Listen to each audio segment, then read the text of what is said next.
BX1 +. L'édito Fabrice Grosfilet. Encaisser et se relever. Ce vendredi, nous sommes tous un petit peu KO, groggy, incrédules, sidérés par ce qui nous arrive. Ce bilan terrible des inondations, le nombre de victimes qui s'égrènent à la radio, les images qu'on voit défiler à la télévision, sur les réseaux sociaux. Notre sidération, c'est de savoir que ça se passe chez nous en Belgique avec des victimes qui sont des gens que nous connaissons peut-être et que si nous ne les connaissons pas, nous aurions pu les connaître. Ce type d'images, d'interviews de sinistrés, de récits des journalistes, ce sont des choses que nous mettons habituellement à distance de nous, parce qu'elles se passent loin de chez nous. Des inondations en Chine, la mousson au Bangladesh, un tremblement de terre en Iran, la sécheresse en Éthiopie. Ce n'est pas que nous ignorions ces calamités, puisque dans le monde surinformé qui est le nôtre, nous sommes tout de suite au courant de tout, c'est que nous n'avons pas toujours conscience qu'elles peuvent nous concerner. Et avec ces inondations, nous sommes passés du statut de spectateur à celui de victime. Nous ne commentons plus les malheurs du monde, nous en sommes le sujet.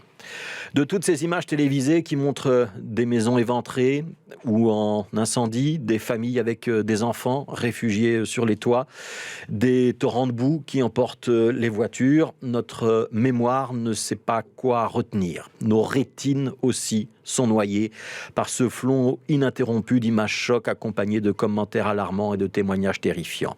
La peur d'y rester, de perdre un être cher, le soulagement d'être en vie, mais le désespoir d'avoir perdu ses meubles, sa voiture, sa richesse, sa maison.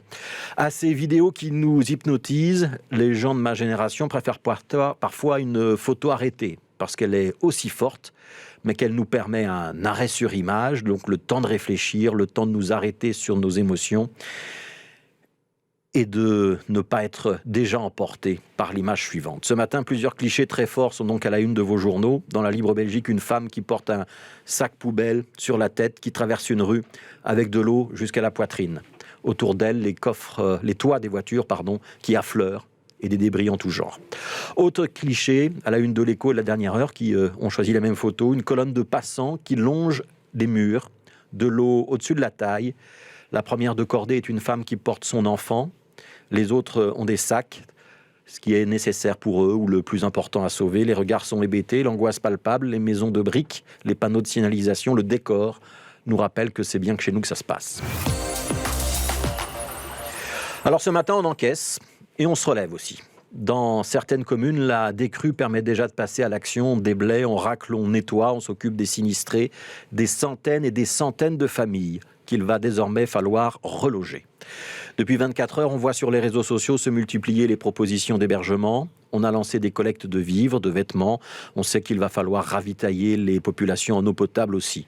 Et dans ce pays qui est la Belgique, la mobilisation citoyenne est dans ces moments-là, il faut le dire, d'une rare générosité.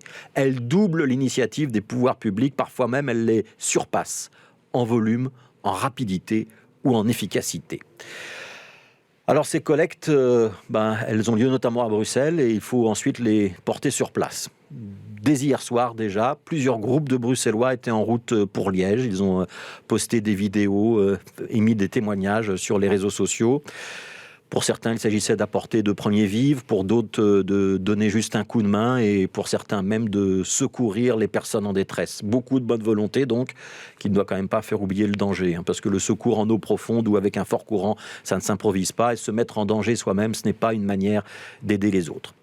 Cette bonne volonté, cette mobilisation, cette disponibilité, ce courage, ils font évidemment honneur aux Bruxellois. Et on notera que c'est parfois au départ de quartiers modestes que cette mobilisation spontanée est la plus forte.